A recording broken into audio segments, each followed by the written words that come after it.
At the dawn of 1519, long before Spanish steel flashed beneath the Mexican sun, there stood a city that seemed to rise from myth itself. In the middle of a vast, shimmering lake, connected by wide stone causeways and crossed by glittering canals, stood Tenochtitlan, a metropolis so vast and alive that it dwarfed most cities in Europe. Markets buzzed with thousands of traders. Priests climbed temple stairs that scraped the sky. Warriors in jaguar skins marched beneath banners of hummingbird feathers. This was the beating heart of the Aztec Empire. But the Aztecs were not simply one people born in power. Less than a century earlier, in 1428, three city-states, Tenochtitlan, Texcoco, and Tlacopan, had forged a fragile alliance known as the Triple Alliance. Together, they crushed their rivals and carved out dominion across Mesoamerica. Tribute flowed toward the lake city like rivers into the sea. Cacao, cotton, jade, obsidian, exotic animal skins, and prisoners. Tenochtitlan soon eclipsed its partners. Its rulers demanded not only wealth but blood. Captives taken in war were marched up the steep pyramids, where priests with obsidian blades performed rituals meant to nourish the gods themselves. Hearts were lifted toward the sun. Bodies tumbled down temple steps. During times of drought or catastrophe, sacrifices multiplied into the thousands over mere days. To the Mexica, as the people of Tenochtitlan called themselves, these acts were not cruelty but cosmic necessity. The universe survived because blood flowed, and war fed that universe. The so-called flower wars were waged not always to conquer land, but to capture living prisoners. Skilled warriors sought glory not in slaughter, but in restraint, binding enemies alive to deliver them to the altars. Among the elite, rituals blurred further. Some nobles partook in ceremonial cannibalism, consuming small portions of sacrificed flesh as sacred communion. To outsiders, it was horror. To them, it was order. Yet to reduce Tenochtitlan to sacrifice alone would be a grave mistake. This was a civilization of engineers and scholars. Aqueducts carried fresh water into the city. Chinampas, floating agricultural fields, produced astonishing harvests. Schools trained both nobles and commoners. Vast libraries held painted codices detailing religion, astronomy, governance, and history. Judges enforced strict laws. Poets composed verses about life's fragility. In its streets walked merchants who traded as far south as Central America, returning with stories of distant lands. Over all of this ruled Emperor Moctezuma II, dignified, cautious, deeply religious. He presided over perhaps 300,000 souls in a city that seemed invincible. But empires are rarely loved by all who kneel beneath them. Across the lands beyond the lake, resentment smoldered. Tributary states groaned under demands for goods and captives. Some endured yearly humiliation in ritualized wars. They obeyed, but they remembered. And then, in February of 1519, sails appeared on the eastern horizon. They did not belong to gods. They belonged to men. Several hundred Spaniards stepped onto the Gulf Coast. Hardened soldiers, fortune seekers, veterans of Caribbean conquests. At their head stood Hernán Cortés, ambitious, defiant, brilliant, and already in open rebellion against the Cuban governor Diego Velázquez. His expedition had been revoked at the last moment. He sailed anyway. Behind him lay the threat of arrest or execution. Ahead of him lay rumors, golden cities, powerful kingdoms, unimaginable wealth. Failure was not an option. Cortés knew he was vastly outnumbered. A few hundred men could not conquer millions. But he also understood something else. Empires built on fear often hide fractures beneath the surface. Before even reaching the Aztec heartland, fate handed him an unexpected gift. Along the Yucatan coast, the Spaniards found a shipwreck survivor, Geronimo de Aguilar, a Spaniard who had lived among the Maya for years and learned their language. He became Cortés' translator. Weeks later, after a clash with a Maya city-state, 20 enslaved women were given to the Spaniards as part of a peace offering. Among them was a young woman who spoke both Maya and the Aztec language, Nahuatl. Her name would become known as La Malinche. Through Aguilar translating Spanish into Maya and Malinche translating Maya into Nahuatl, Cortés gained something more powerful than steel. He gained language. Through her, he learned of rivalries, grudges, tribute systems, fear of Tenochtitlan. Through her, he could whisper promises.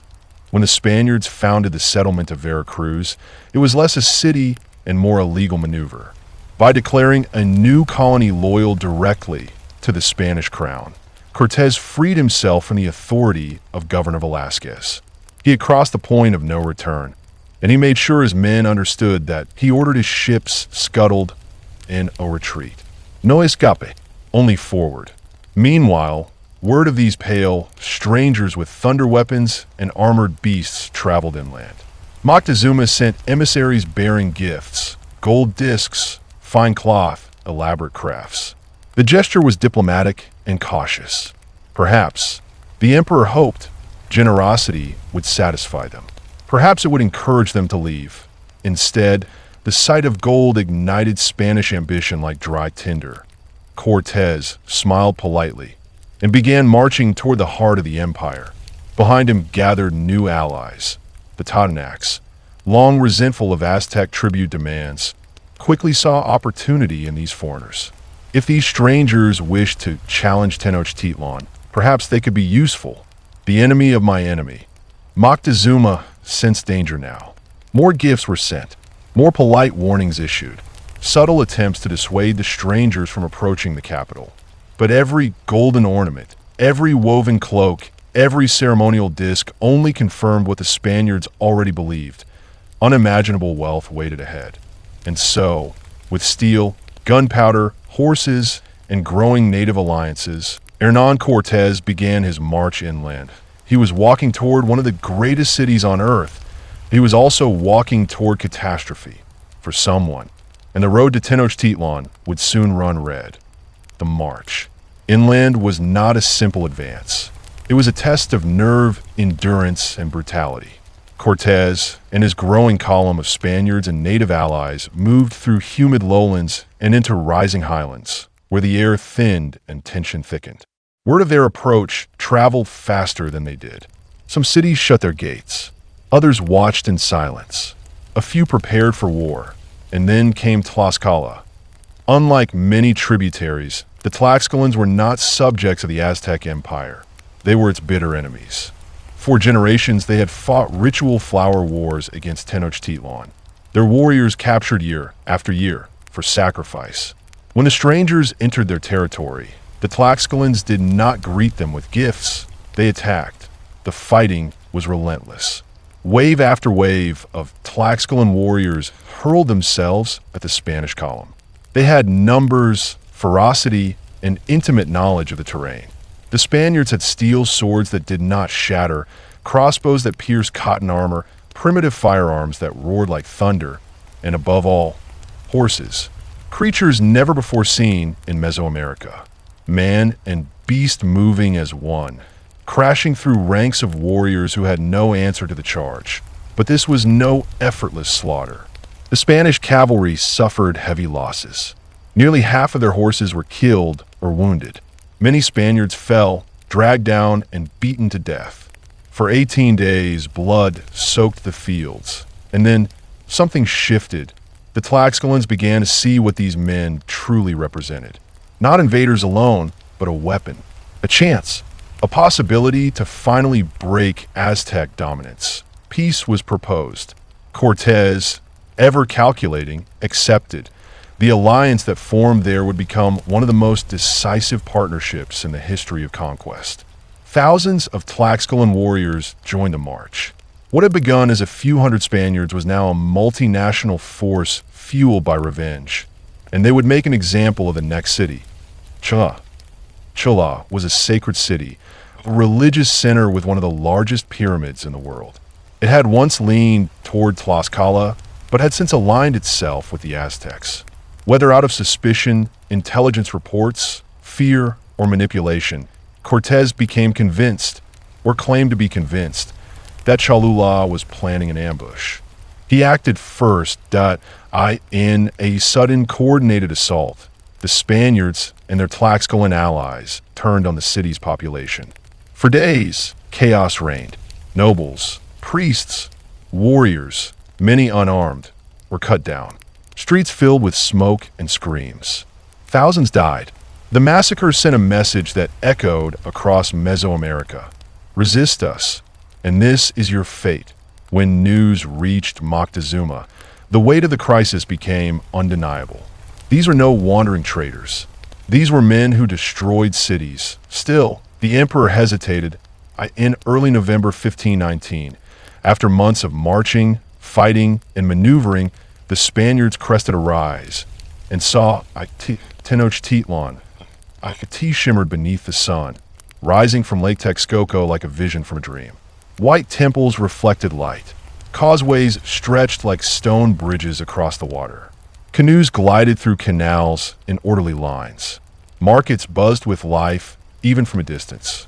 To the Spaniards, hardened by European cities of mud and narrow alleys, it seemed impossible. Some later wrote they wondered if they were dreaming. Cortés knew one thing clearly. If he failed here, none of them would leave alive. Moctezuma made his decision. Rather than bar the gates and prepare for siege, he chose diplomacy.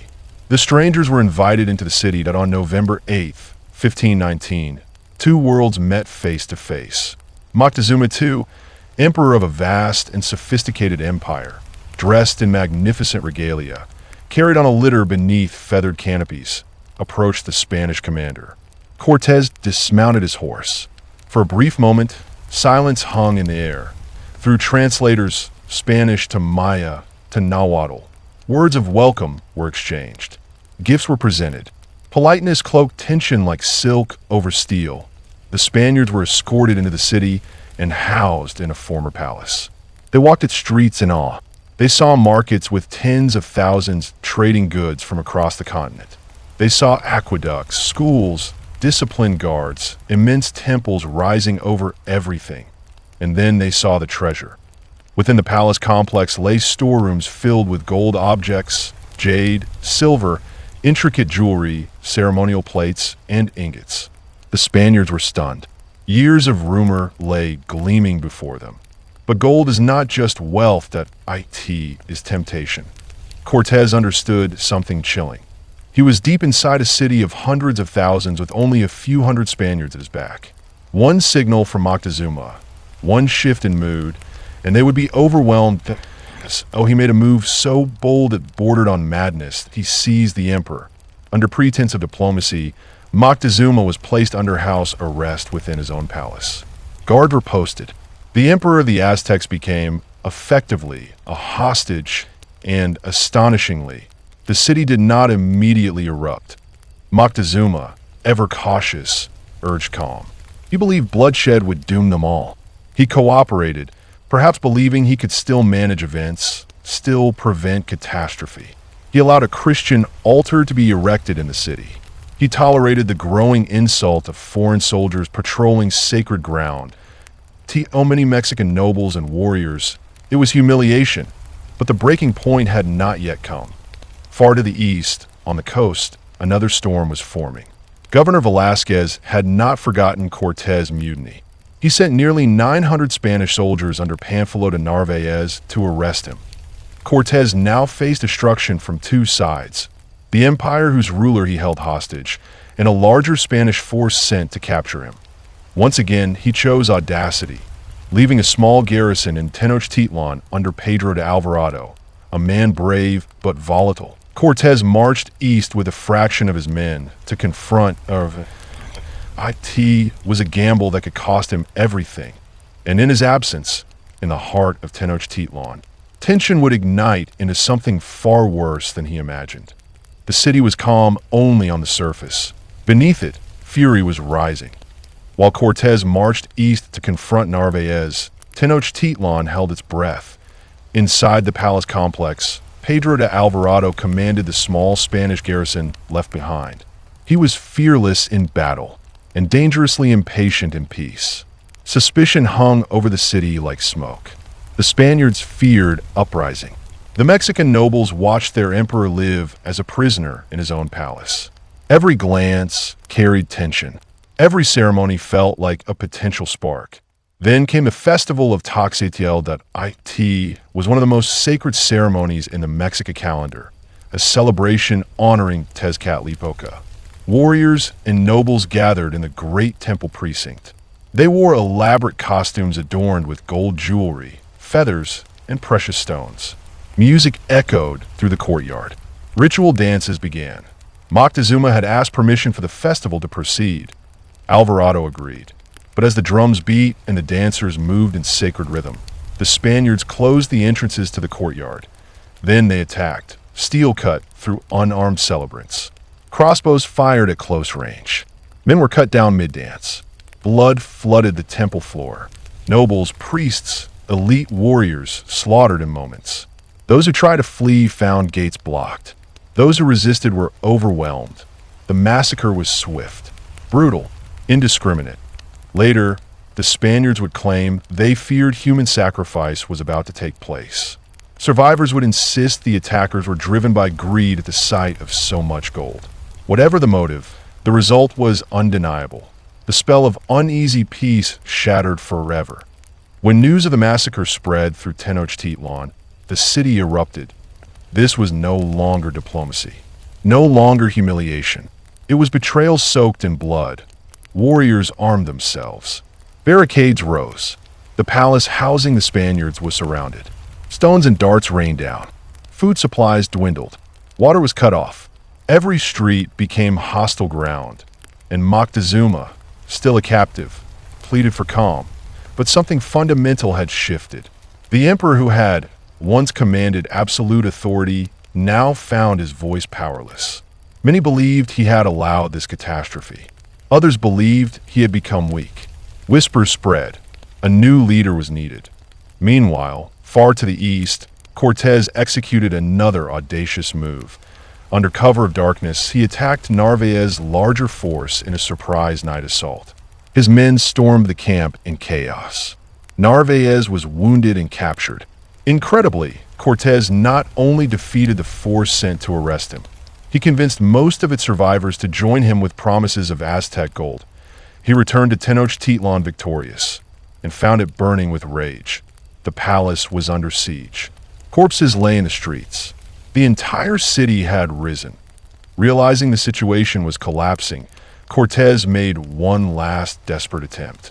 He brought Moctezuma to the rooftop and ordered him to address his people, to calm them, to command them to stand down. The emperor stepped forward. For a moment, silence. Then stones flew. Darts struck. Cries of fury drowned out his voice. Whether mortally wounded by his own people or later killed by the Spaniards when he became useless, history remains divided. Moctezuma too was dying. The emperor of the Aztecs, ruler of a vast empire, reduced to a broken figure caught between worlds. Leadership passed to Cuitlahuac, a warrior far less inclined toward compromise. The Spaniards' bargaining chip was gone. Supplies were nearly exhausted. Ammunition low. The city entirely hostile. Cortés made his decision.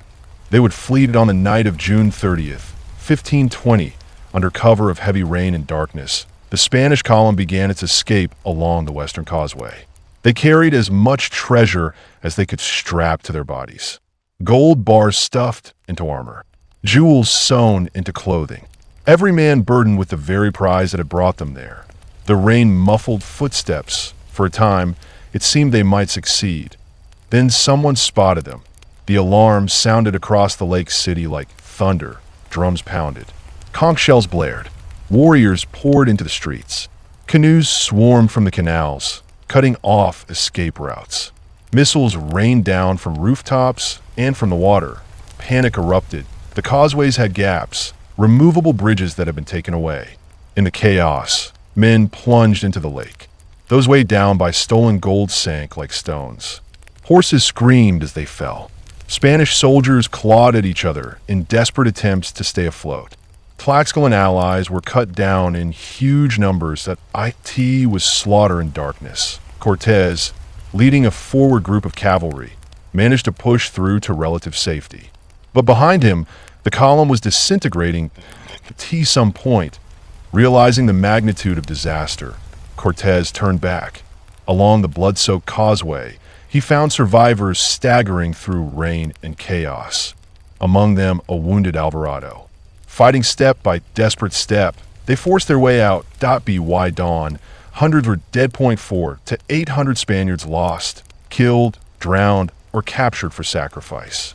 Perhaps 1,000 Tlaxcalans fallen. Nearly all artillery abandoned. Most horses gone. Treasure lost to the depths of the lake. The once proud invading force was shattered. Later, it would be remembered as La Noche Triste, the Night of Sorrows. Some accounts claim Cortés sat beneath a tree after reaching safety and wept. But sorrow would not end his campaign, because even broken, even bleeding, he was not finished. A week later, as the battered survivors retreated toward Tlaxcala, the Aztecs struck again at Otumba, hoping to deliver the final blow. Instead, something unexpected happened. Cornered men can become terrifying. Cortés focused his cavalry on Aztec leaders, targeting their command structure. When the Aztec general fell, confusion rippled through their ranks. What had seemed certain victory turned into chaos. Against all odds, the Spaniards broke through. They reached Tlaxcala alive. The Aztecs had reclaimed their capital. They had driven the invaders out. For a brief moment, it seemed the empire had survived, but something invisible had already entered their world, and it would prove deadlier than steel, gunpowder, or cavalry combined. The Aztecs had won the city back. The Spaniards had fled broken. For a brief, fragile moment, it must have felt like the nightmare was ending. But victory carries unseen. Passengers, somewhere among the Spanish forces, perhaps carried by a single infected sailor from Narvaez's expedition, a disease had slipped into the valley. It traveled silently at first, moving from body to body without sound or warning. No war drums announced it. No scouts could detect it. Smallpox. The Mexica had never encountered it before. They had no immunity, no understanding, no defense. That it began with fever. Then weakness. Then blisters spreading across skin, filling with pus, bursting, infecting further. The sick lay unable to move. Entire households were struck at once. The healthy were too few to care for the dying. Corpses remained where they fell.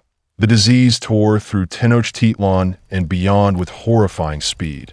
Among the dead was Cuitlahuac, the new emperor who had replaced Moctezuma. His reign lasted only months. Leadership passed again, this time to Cuauhtémoc, young, determined, unwilling to bow.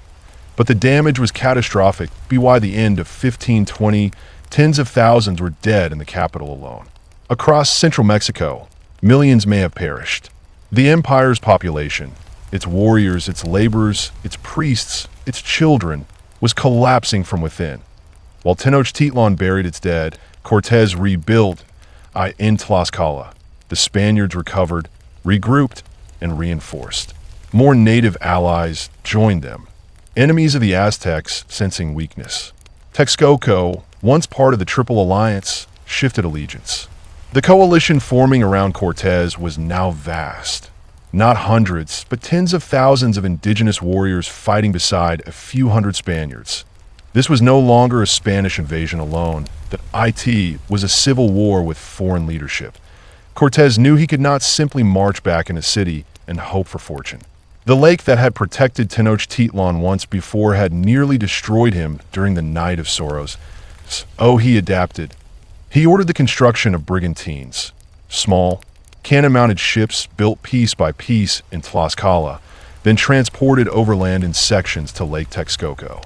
It was an extraordinary logistical feat, timber cut in the mountains, iron forged, thousands of native laborers hauling components across rough terrain. By early 1521, the ships were assembled and launched onto the lake. Now the Spaniards could control the water. In May, the final campaign began. Cortés divided his forces, advancing along the three main causeways leading into Tenochtitlan, while the brigantines patrolled the lake, cutting off supplies and destroying canoes. Every attempt by the Mexica to move food or reinforcements across the water was intercepted. The siege tightened. Freshwater aqueducts feeding the city were destroyed. Hunger spread. Disease returned in waves. But Cuauhtémoc refused surrender. He fortified the streets. Barricades rose. Bridges were destroyed to trap advancing Spaniards. Every inch of ground became a battlefield. Urban warfare consumed the city. Spanish soldiers and their allies fought block by block. Buildings were seized during the day, only to be retaken at night. The Mexica used rooftops, canals, and hidden passages to strike. Captured Spaniards were dragged to temple tops and sacrificed in full view of their comrades. A grim reminder that defeat meant more than death. Even weakened, the defenders fought with terrifying resolve. At the T1 point, Cortés himself was pulled from his horse and nearly captured. Only desperate intervention saved him from being dragged away alive. Had that happened, the entire campaign might have ended there. But momentum, once turned, is difficult to stop. The brigantines gradually secured total control of the lake. The Spanish artillery, though limited, shattered defensive positions. Allied native forces, who vastly outnumbered the Spaniards, poured into the city's outskirts. Hunger became the greatest enemy inside Tenochtitlan. Food ran out. Clean water vanished. The dead lay unburied. Survivors ate what little they could find. Weeds, leather, anything. Yet surrender did not come. For months the siege dragged on. Cortés ordered systematic destruction. As districts were taken, they were demolished. Temples toppled. Houses burnt. The once glittering city was reduced piece by piece into rubble. That be why August 1521, Tenochtitlan was barely recognizable. Starvation hollowed faces. Disease lingered. Resistance concentrated in the last remaining districts that on August 13, 1521, Cuauhtémoc attempted escape by canoe across the lake, but he was captured. Brought before Cortés, the young emperor reportedly said, "I have done what I could to defend my city and my people. Take this dagger and kill me." Cortés refused. The city surrendered. What followed was not mercy. Spaniards and their native allies looted what remained. Survivors were enslaved or driven from ruins. The sacred precincts were stripped. Gold was melted down. Bodies lay in heaps. The lake waters carried debris and the memory of what had once been the greatest city in the Americas. Tenochtitlan had fallen in just over 2 years. A vast empire had collapsed, not by Spanish steel alone, but by alliances forged in resentment, by internal fractures, by disease more lethal than any sword, by boldness that bordered on madness. From the ashes of the city, the Spanish began constructing something new. Mexico City, atop the ruins of Tenochtitlan itself. Cortés, once a defiant mutineer risking execution, was rewarded by the Spanish crown. He was named Captain General of New Spain. His gamble had paid off beyond imagination. Yet the cost cannot be measured only in gold. The conquest marked the beginning of centuries of colonial rule. Forced conversion to Christianity followed. Indigenous temples were replaced by churches. Intermarriage between Spaniards and natives began shaping a new society. The roots of modern Mexico, the Aztec Empire, powerful, feared, sophisticated, was gone. But its legacy did not vanish. It lives in language, in culture, in memory, in the very foundations beneath Mexico City. And the story of its fall remains one of history's most astonishing collisions. Not simply of armies, but of world as the siege tightened around Tenochtitlan. History stopped being numbers and became faces behind. Every collapsed wall was a family. Behind every barricade, a choice. In one narrow canal district, a young Mexican warrior named Ixtacatl, barely old enough to have fought in more than a handful of flower wars, stood beside his father atop a rooftop. Weeks earlier, they had watched smoke rise from distant neighborhoods. Now the smoke was everywhere. Spanish brigantines moved across the lake like floating fortresses, their cannons booming, splintering wooden canoes into drifting wreckage. Ixtacatl had once dreamed of capturing enemies alive, earning honor, climbing temple steps in triumph. Now he fought not for glory, but for survival. He had seen what happened to captives. He had heard the cheers of Spanish allied warriors as districts fell. This was no ritual war. This was annihilation. Below him, his younger sister rationed the last of their maize. Their mother-boiled weeds scraped from cracked chinampas. The lake water had turned foul from corpses drifting between districts. Hunger hollowed cheeks. The drums from the great temple still sounded at times, defiant, stubborn, but even their rhythm seemed weaker.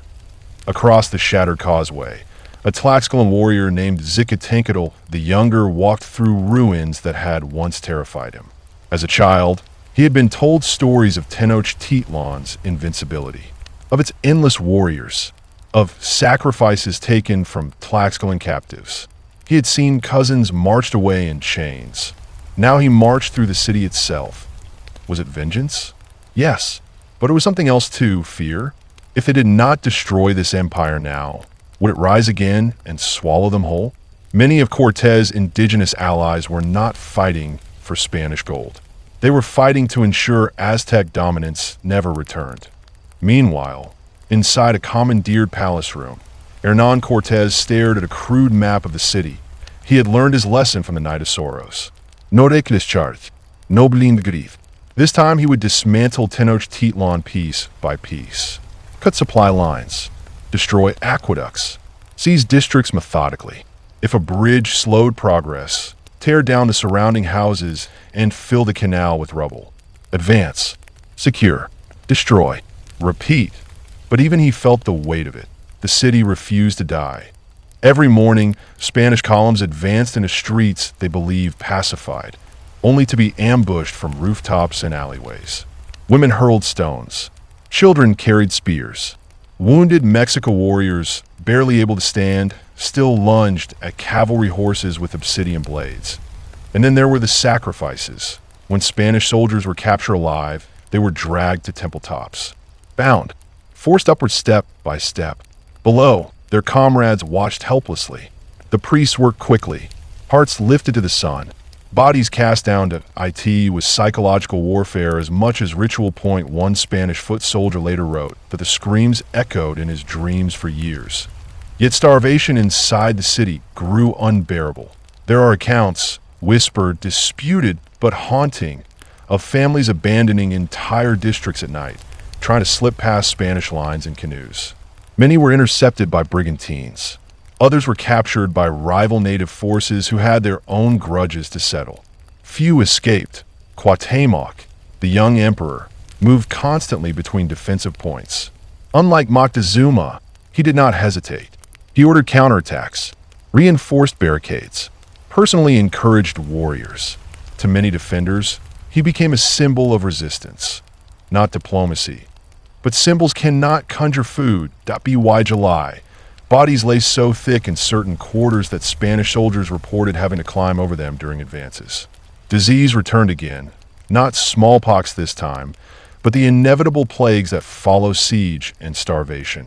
And still, when Cortés offered terms, the answer was no. Imagine that for a moment. Your city is collapsing. Your people are dying. Your enemy controls the water. And you still refuse to kneel. That is how Tenochtitlan fought. There were moments when even Cortés feared this war might drag on until his alliances fractured. His indigenous allies were not a single united force. Old rivalries simmered beneath the surface. Supplies were limited. Reinforcements from Spain were uncertain. That if momentum slipped, everything could unravel. He intensified the assault. Entire neighborhoods were leveled deliberately to deny defenders cover. Spanish cannons fired at temple complexes. Brigantines rammed canoe flotillas. Every gain was secured with destruction so that it could never be retaken. The city was being erased. And yet, amid the brutality, strange moments occurred. One account speaks of a temporary lull in fighting where exhausted warriors on both sides paused across a narrow canal, simply staring at one another. No arrows, no musket fire, just silence, as if both sides suddenly understood they were witnessing the end of something enormous. Then the drums resumed. In early August, the final districts fell one by one. Cuauhtémoc's remaining forces withdrew toward the ceremonial center. The once Grand Plaza Mayor became a battlefield of rubble and desperation. That on August 13th, when Cuauhtémoc was captured attempting escape, many defenders did not even know the emperor had fallen. Fighting continued in pockets until word spread. It ended not with a dramatic single clash, but with exhaustion. When the dust settled, Tenochtitlan was unrecognizable. The canals were clogged with debris. Temples shattered. The smell of smoke and death thick in the air. Survivors wandered like ghosts through ruins that had once housed hundreds of thousands. And atop those ruins, the foundations of a new world were already being laid. But here is something rarely emphasized. The conquest did not end suffering. For the indigenous peoples of Mesoamerica, this was only the beginning of transformation. Forced labor systems, religious conversion campaigns, social restructuring, and new epidemics would reshape the continent. And yet, culture did not disappear. Nahuatl. Language endured. Traditions adapted. Indigenous identity survived beneath colonial rule. The story did not end in 1521. It evolved, because history is never as simple as conqueror and conquered. It is survival. It is adaptation. It is memory. And beneath modern Mexico City today, archaeologists still uncover the stones of Tenochtitlan, reminders that empires fall, but civilizations leave echoes that cannot be erased. When the fighting stopped, the silence was worse. Smoke still drifted from shattered temples. The lake lapped quietly against broken causeways. Survivors moved through the ruins like shadows, searching for family members who would never answer. Cuauhtémoc, the last emperor, was brought before Cortés. He was young, perhaps in his mid-20s, but his face carried the exhaustion of months of siege. He had watched his city starve. He had watched warriors die in waves. He had refused surrender until nothing remained.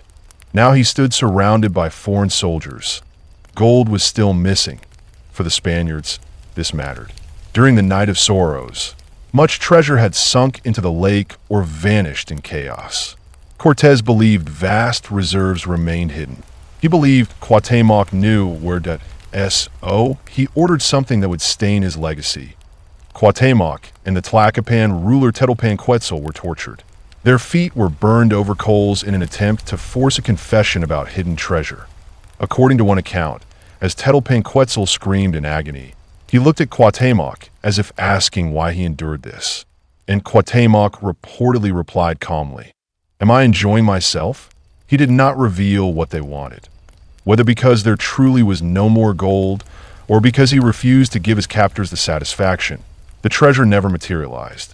The city was now under total control, but control did not mean stability. The Spanish and their allies began systematic looting. Surviving nobles were interrogated. Sacred objects were destroyed or melted down. The great temples were dismantled stone by stone. And yet, even among victory, tensions simmered that Cortés' indigenous allies had fought for revenge and freedom from Aztec dominance, not for Spanish rule. They expected reward, territory, influence. Many quickly realized the balance of power had merely shifted, not disappeared. Meanwhile, Spanish soldiers grumbled. The promised mountains of gold had shrunk. Much had been lost in the lake. What remained had to be divided, and Cortés always took the royal fief for the crown and more for himself as commander. Envy spread. Quiet accusations began. Had Cortés hidden treasure? Had officers taken more than their share? Victory does not silence greed. It multiplies it. Cuauhtémoc remained alive, but not free. He was paraded, questioned, watched constantly. To the Mexica people, he was a symbol. To Cortés, he was both a trophy and a threat, because rebellion was still possible. Scattered resistance flared in outer regions. Messengers were caught attempting to rally surviving warriors. Cortés understood something critical. As long as Cuauhtémoc lived, hope lived. Yet killing him too soon risked turning him into a martyr. The emperor lived, under guard. Construction began almost immediately atop the ruins. Spanish-style buildings rose where temples once stood. The sacred precinct was stripped to foundations. Indigenous laborers, many starving and weakened, were forced to clear rubble and rebuild under foreign command. But disease was not finished. Smallpox had been the first wave. Others followed. Measles, influenza, infections carried unknowingly across the ocean. Entire communities outside the capital collapsed without ever seeing a Spaniard. In some regions, villages were found nearly empty, the conquest reaching them not by sword, but by sickness.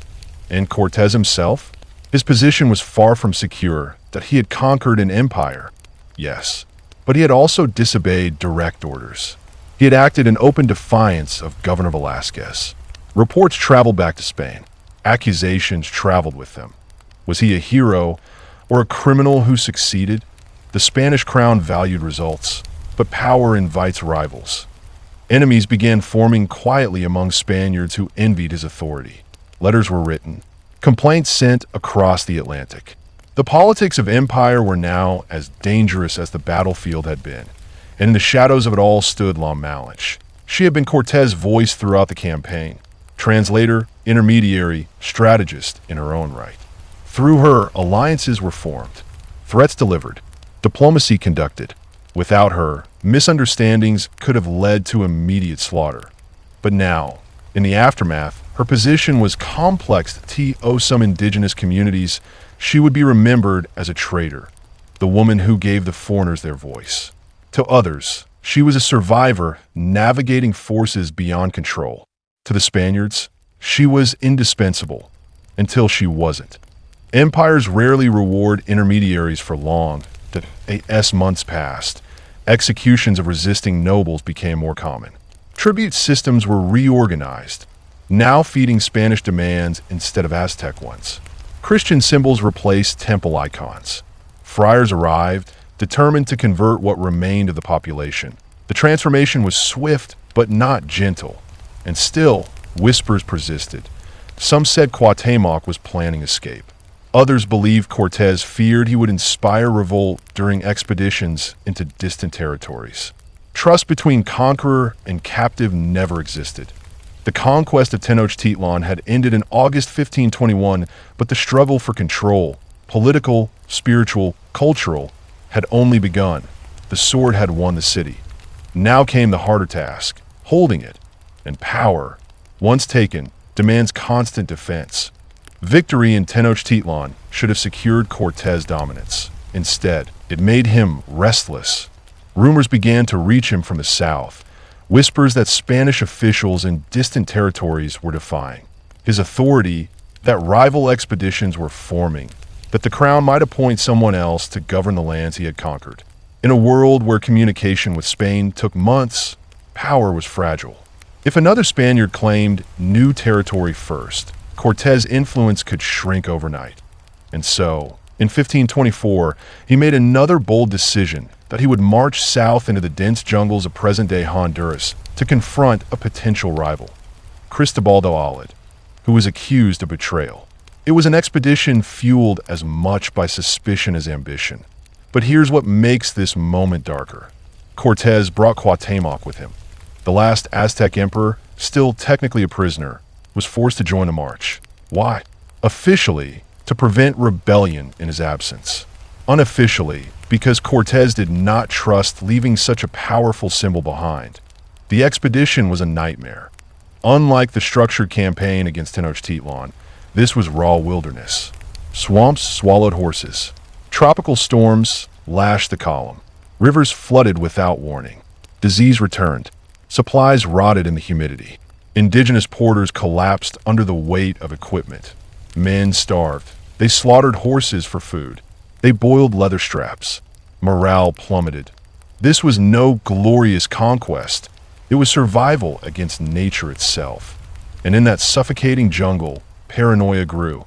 Someone whispered that Cuauhtémoc was plotting rebellion, that he had been communicating with others, that once deep enough in hostile territory, he would incite resistance and have Cortés killed. Was it true? Historians still debate it. But Cortés believed it, or convinced himself he did. In February 1525, in a remote jungle settlement, he made a decision that would echo through history. Cuauhtémoc was executed by hanging in a grand battlefield. No dramatic last stand, no city watching, just a rope in the wilderness. The last emperor of the Aztecs died far from the ruins of his capital, accused of conspiracy during a march that never needed to happen.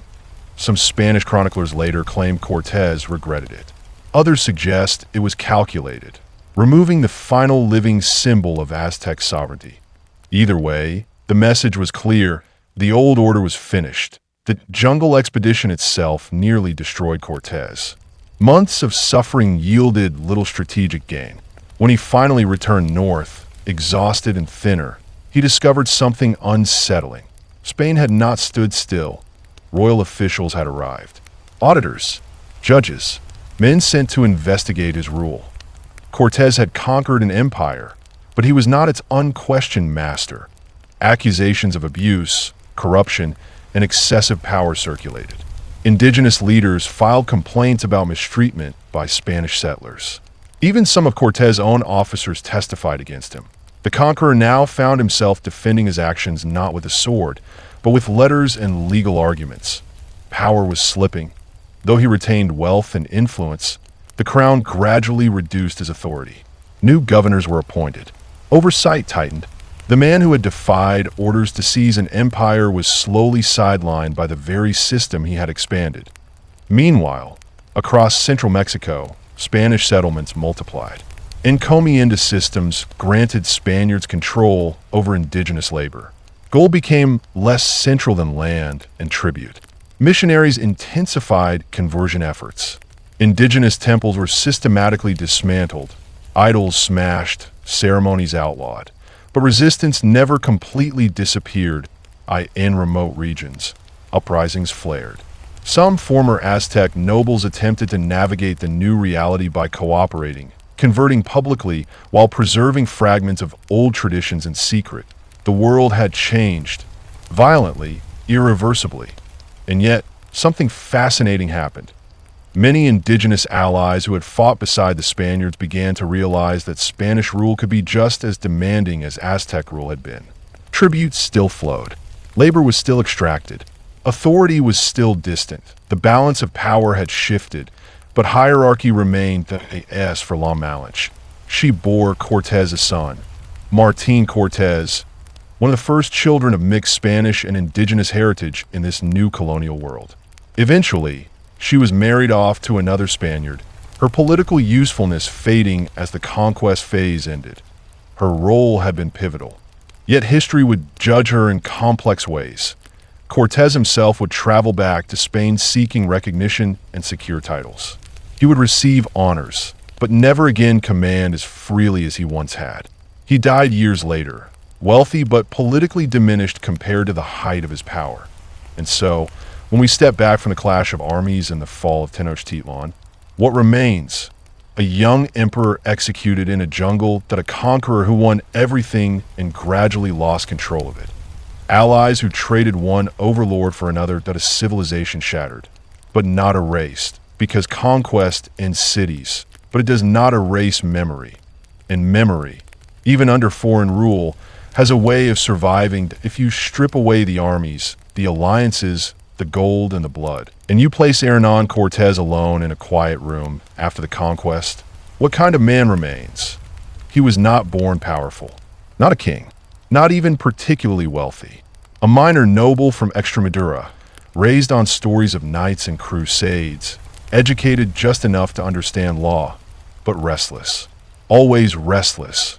When he first sailed to the Caribbean years earlier, it was not for glory. It was for opportunity.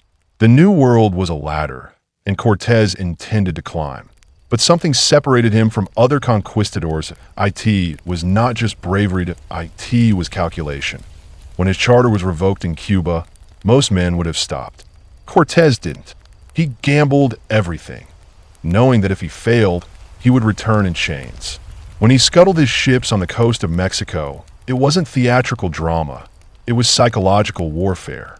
Against his own end and retreat. No doubt, forward only. That kind of thinking is dangerous. That it creates loyalty, but also fear.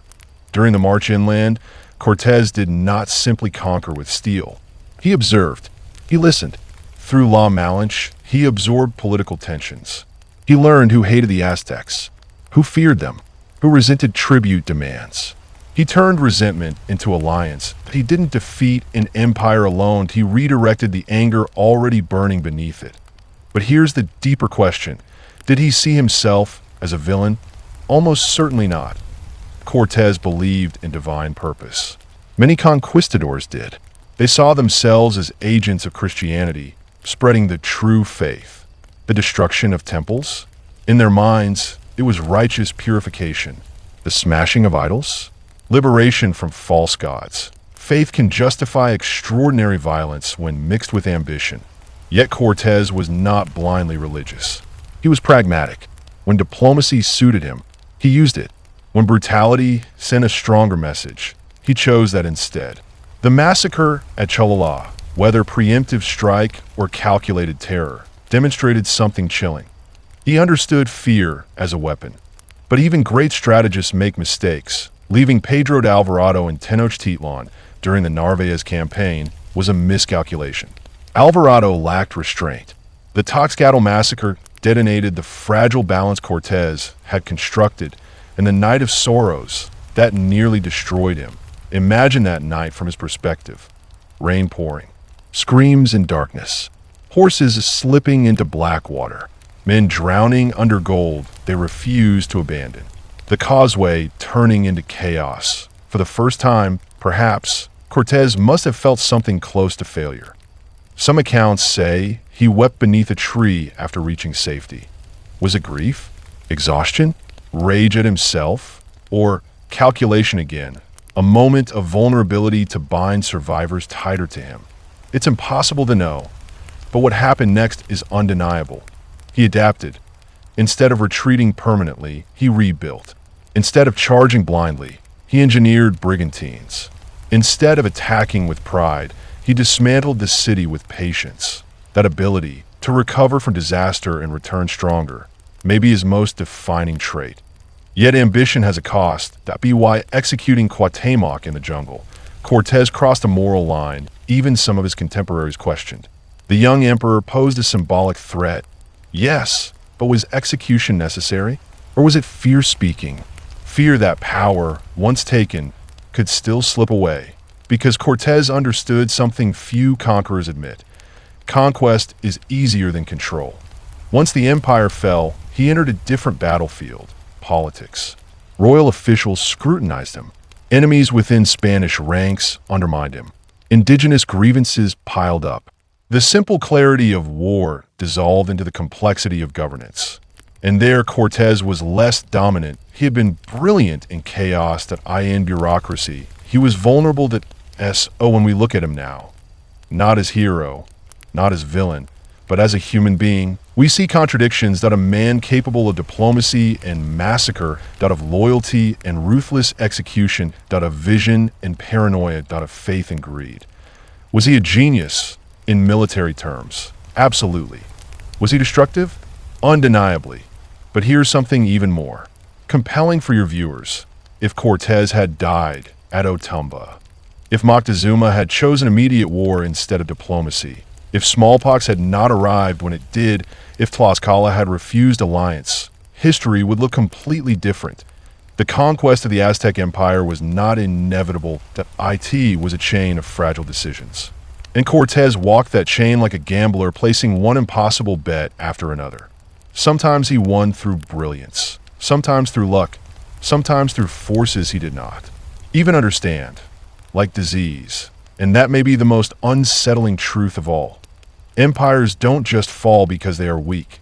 They fall because timing, ambition, fear, opportunity, and human choices collide at exactly the wrong moment. And in 1519 to 1521, all of those forces collided in one place.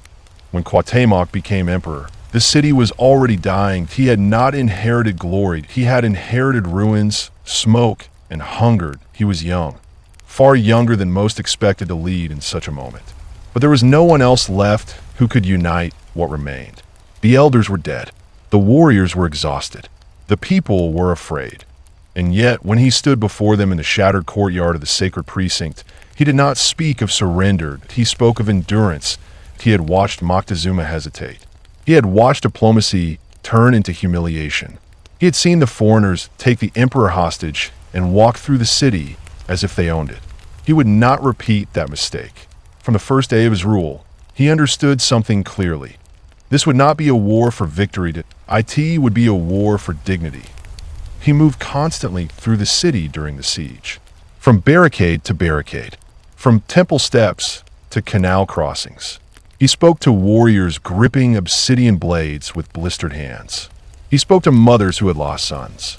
He stood in districts where the smell of starvation hung heavier than smoke.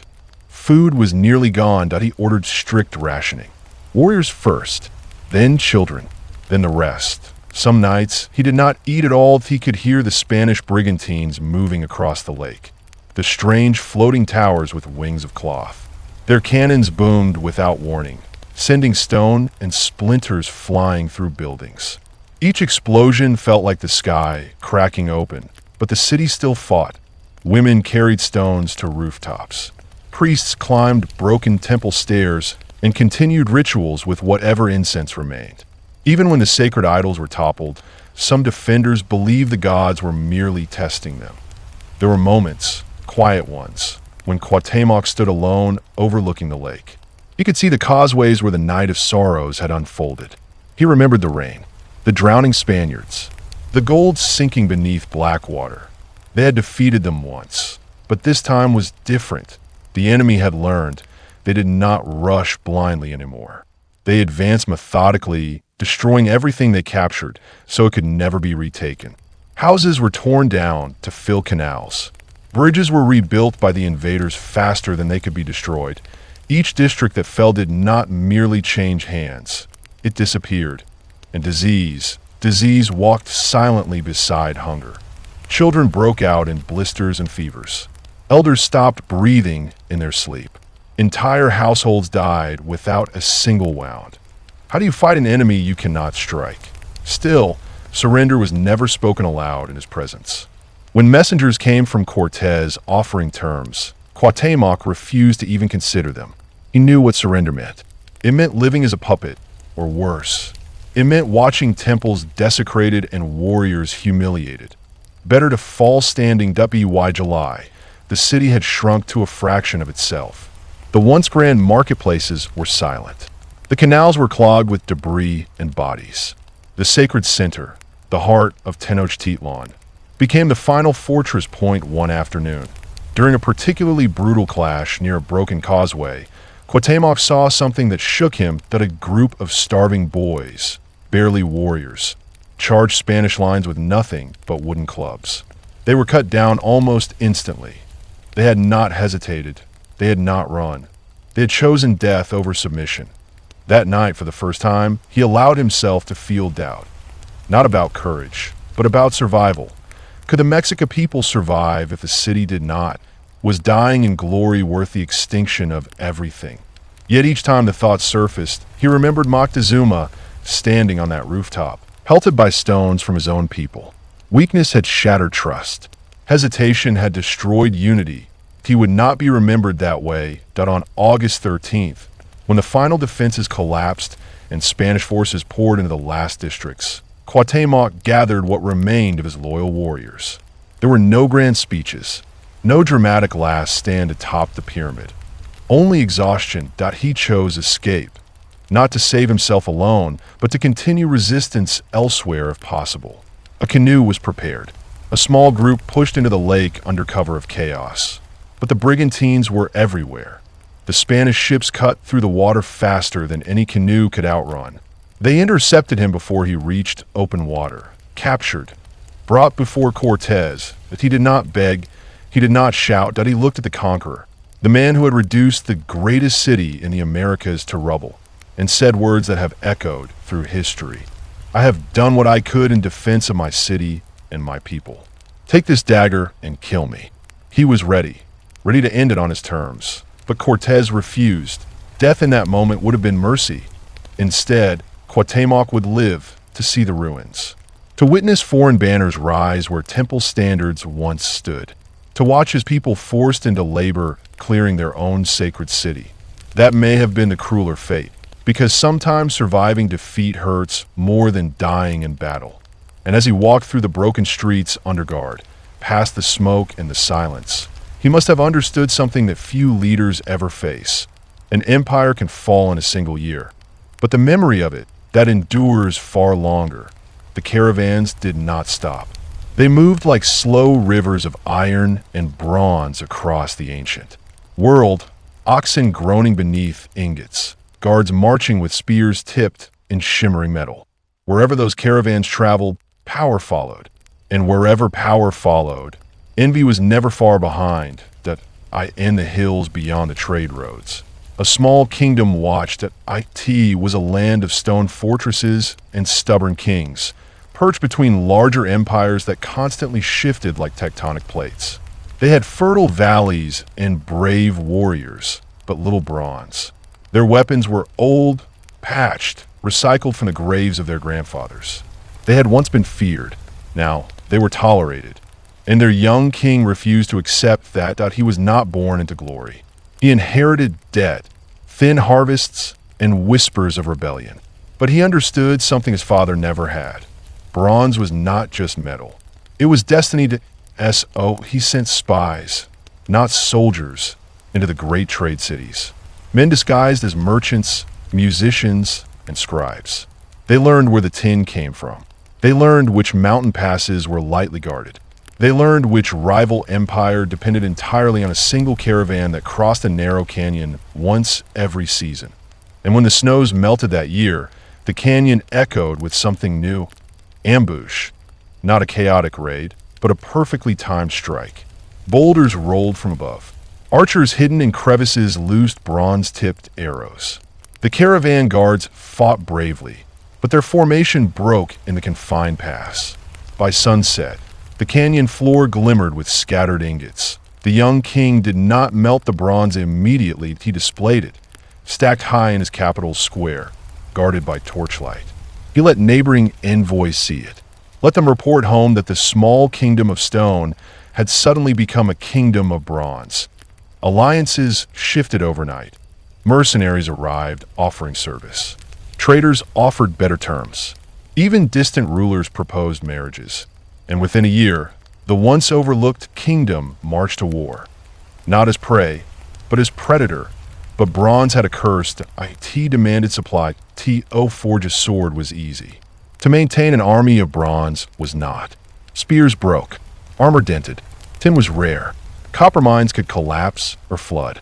A single disrupted trade route could weaken a king faster than defeat in battle in one great coastal city, rich from silver and shipbuilding. An ambitious general learned this lesson too late. He had conquered 3 neighboring territories in a single campaign. His soldiers gleamed in scale armor. His navy ruled the nearby seas. Songs were sung about him in taverns, but he had stretched too far. His enemies, unable to defeat him in open battle, turned to something more patient. They bribed distant tribes to raid his tin caravans. They paid pirates to intercept shipments of copper. They spread rumors among his merchants that prices would soon collapse. Within 2 years, the bronze workshops in his capital grew quiet. Without steady metal, weapons dulled. Repairs slowed. Confidence faltered. And when rebellion finally rose inside his newest conquered province, his soldiers marched with mismatched armor and brittle spearheads. The illusion of invincibility shattered in a single disastrous siege. The general survived, but his empire did not in another corner of the world. Far from those wars, a blacksmith worked alone. That he was not a king or a general. He did not command armies. Yet rulers depended on men like him more than they realized. He knew secrets. He knew that adding just a little more tin made the blade harder, but too much made it brittle. He knew how long to heat the metal until it glowed the right shade. Not bright yellow, not dull red, but somewhere in between like the sun at dusk. He could hear flaws in a sword by striking it lightly and listening to the tone. When war loomed between 2 rival cities, both sent envoys to him. Both offered gold. He accepted from both. He forged blades for each side, but he gave neither his best formula. He kept that secret. When the battle ended and one city burned, the victors returned to him, demanding better weapons for their expansion. He smiled and agreed. Quietly, patiently, he adjusted the mixture again. because he understood something even kings did not. Those who control bronze control war, but those who control knowledge control bronze. And as decades passed, something subtle began to change. Rumors drifted in from distant lands of a darker metal, harder to shape, more stubborn in the forge, but stronger once mastered. Most rulers laughed. Bronze built empires, they said. Nothing can replace it. They had forgotten that once, stone had seemed eternal too, and in small, overlooked workshops, far from the palaces and parade grounds, experiments began. Furnaces burned hotter, bellows pumped longer, where that once seemed useless was melted again and again. The Bronze Age was not ending in a single battle, it was ending in 1,000 quiet discoveries. But that story is only beginning. Even after weeks of bombardment, starvation, and disease, the people of Tenochtitlan did not yield easily. Every street, every canal, every broken causeway became a battleground. In one small neighborhood, a mother named Citlali clutched her youngest son to her chest as her husband and eldest boys fought atop the rooftops. They had barricaded their homes with stone and fallen beams, but the Spanish kept breaking through. Smoke from the temple district drifted over them, carrying the metallic tang of blood and the choking smell of burning maize. Citlali's husband, Tezcatl, had once been a captain in the Flower Wars. Now, he fought merely to protect what remained of his family. He watched as neighbors were dragged off by Tlaxcalan allies of the Spaniards, sometimes killed, sometimes enslaved. He cursed his own inability to provide more food, more arrows, more hope. At the same time, the Spanish advanced systematically, aided by their indigenous allies. They moved not only with brute force, but with careful strategy, cutting water channels and blocking access to the chinampas that fed the city. Entire neighborhoods were left to rot. Starvation itself became a weapon, as silent and relentless as the gunpowder they carried. Inside the palace, Cuauhtémoc moved like a shadow, rallying the remaining warriors, listening to reports, making impossible choices. He knew that any misstep could doom entire districts. And yet, even as the city collapsed, betrayal festered among his own people. Some local leaders, seeing their families die and the Spanish triumphing, secretly offered guidance or resources to the invaders in hopes of survival. The emperor's guards noticed these whispers, these late-night movements. Suspicion spread. Some warriors were executed for treason, sometimes justifiably, sometimes out of fear. The line between loyalty and survival blurred. Night, Cuauhtémoc walked the deserted streets. Broken idols and shattered stones reflected the firelight. He could hear cries from canals where families tried to escape, only to be intercepted by Spanish brigantines or ambushed by allied warriors. Children, exhausted and frightened, clung to whatever adult remained near them. Mothers whispered prayers to gods whose voices seemed distant, if not silent. And then, almost without warning, the final assaults began. The Spanish tore down remaining barricades with battering rams. Cannons fired at close range into the sacred precincts. Every attack brought death and fire.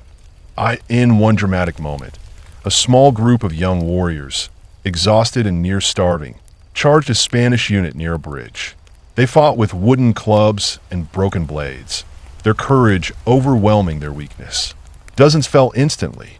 One of them grabbed a soldier's musket and fired, hitting a horse and toppling the rider. It was a fleeting victory, but ignited hope in nearby defenders. Cuauhtémoc saw it and felt both pride and despair. Pride in their courage, despair in knowing it could not last. The city was already a skeleton of its former self, and even the bravest acts could not stop the tide of cannon fire, steel, and disease. Finally, when the last bridges were breached, the emperor gathered the survivors. Exhausted warriors, women, and children were pressed into the ceremonial center, the last bastion. There was no room for strategy now, only the desperate hope that perhaps the invaders might show mercy. They did not. By August 13th, Cuauhtémoc and the remaining defenders were captured. The city that had once risen magnificently from the lake, shimmering with canals, palaces, and temples, fell into foreign hands. Smoke rose from every corner. The population had been decimated by hunger, disease, and war. The streets were littered with bodies, gold, and shattered lives. Yet even in captivity, Cuauhtémoc did not despair. He would endure. He would observe. He would live, if only to ensure that his people's courage and memory were not entirely extinguished. The fall of Tenochtitlan was not a moment of glory for the victors. It was a grim testament to human resilience, desperation, and the tragic cost of conquest. Once captured, Cuauhtémoc was no longer emperor of a city. He was a symbol. Every Spanish soldier, every Tlaxcalan ally, every surviving witness of the conquest saw him as the living embodiment of Aztec resistance. And symbols can be dangerous. Cortés knew this. That was why he kept the young emperor close, under constant watch. Cuauhtémoc was paraded before allies and enemies alike, forced to witness ceremonies that twisted his own culture into service for his conquerors. Spanish flags were raised over temples. Priests recited prayers to foreign gods atop altars once sacred to Mexica deities, and warriors who had once sworn loyalty to him now marched in chains or served the invaders. But Cuauhtémoc remained unbroken, that he would answer questions only when he chose, carefully choosing his words to protect the secrets of surviving treasure, the location of hidden caches, and the hopes of scattered communities beyond Tenochtitlan. Some Spanish officers, frustrated by his silence, urged torture to extract information. Coals, ropes, and water were suggested, but the emperor never betrayed the loyalty of his people. Meanwhile, Cortés was restless. Victory in the city had not guaranteed loyalty elsewhere. Distant regions were slow to submit. Revolts flared in towns previously under Aztec rule. Some Tlaxcalan allies complained that rewards promised during the siege were delayed. Spaniards grew impatient, questioning whether they had risked so much only to manage a half-subjugated land. Cuauhtémoc understood the precarious position of his captors almost as well as they understood him. He saw that fear drove them as much as ambition. Every command Cortés issued was a gamble. Every decision had consequences that could ripple across the colonies. During these months, the emperor was moved from city to city under Spanish escort. Each journey was carefully choreographed, ostensibly for safety, but also to prevent him from becoming a rallying point. He saw rivers, forests, and settlements, each a reminder of the reach of the Spaniards and the fragility of his own people. He also observed small, quiet acts of defiance. Farmers hiding grain, women hiding sacred objects, young warriors refusing to swear allegiance. Cuauhtémoc realized that while Tenochtitlan had fallen, the spirit of his people persisted in ways the Spanish could not easily control. And yet, the shadow of doom was always near. In February 1525, during a grueling march through the jungles of southern Mexico, Cortés suspected Cuauhtémoc of communicating with local groups, of conspiring to inspire revolt against the Spanish. Whether or not this was true is uncertain, but perception matters in the world of conquest. And for Cortés, eliminating a potential threat was a precaution he would not ignore. Cuauhtémoc was executed by hanging in the dense jungle, far from the ruins of his capital. He died with dignity, refusing to beg, refusing to speak treachery. His death marked the final extinguishing of the Aztec emperors, yet it did not erase the memory of their civilization. Even after his death, his presence lingered. Stories of his bravery, resilience, and refusal to betray his people spread quietly among survivors. Mothers told their children of the young emperor who faced the conquerors without fear. Warriors remembered the strategies and courage he had shown during the final months of Tenochtitlan. Though the Spaniards held the city, and though gold and tribute flowed to their coffers, the human cost, the loss, the grief, the shattered lives, was enormous. Families were broken, communities decimated, culture had been violently altered, and the survivors carried Cuauhtémoc's legacy in their memory, a reminder that conquest could take land, city, and crown, but it could not fully take the spirit of a people. The city had fallen, but the story was far from over. Smoke still curled above the ruins of Tenochtitlan. The lakes were thick with debris, and the surviving population wandered in shock, hungry sick and grieving. Entire neighborhoods had disappeared. Families that had lived for generations were scattered. Children grew up knowing only fear, not the bustling markets and canals of their ancestors. Some tried to hide. Some tried to flee. Others, pragmatically, sought the protection of the Spaniards. They traded knowledge, guided soldiers, or worked as laborers to ensure their own survival. The Spanish needed these survivors as much as the survivors needed them. The old Aztec tribute system was replaced, but its mechanics, the extraction of labor, food, and goods, persisted under a new ruler, El Malich. Once the translator, an indispensable link for Cortés, had transitioned into a different role. She had borne a son, Martín Cortés, and her life became a complicated balancing act between survival, loyalty, and motherhood. Her intimate knowledge of both cultures, Mexica and Spanish, gave her influence, yet it was a precarious position. She would never wield the open power she had during the conquest, but her impact lingered quietly in the new social order. Meanwhile, Cortés was consolidating his position. He knew that controlling the capital alone did not guarantee control over central Mexico. Regional rebellions flared, fueled by resentment, famine, and disease. Some towns that had once supported the Aztecs attempted to assert independence. Others tried to negotiate autonomy, exploiting tensions between Spanish conquerors and their indigenous allies. The Tlaxcalans, once staunch allies, grew uneasy. They had fought alongside the Spaniards to defeat the Aztecs, but now they saw the conquerors' appetite for land and tribute growing. Old friendships became tense alliances. Each leader, each town, navigated the fragile balance between cooperation, resistance, and survival. The psychological toll on the Spanish soldiers was immense as well. Survivors of the Night of Sorrows and the brutal siege had witnessed carnage beyond anything they had imagined. Some became reckless, drinking and gambling in excess, trying to forget the screams and the bodies they had seen.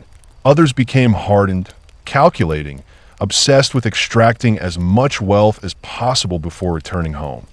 Amid all this chaos, small acts of resistance persisted.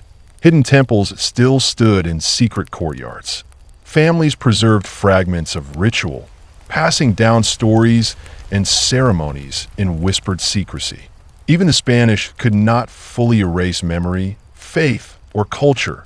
Cortés would eventually travel to other regions, leaving local governors in charge.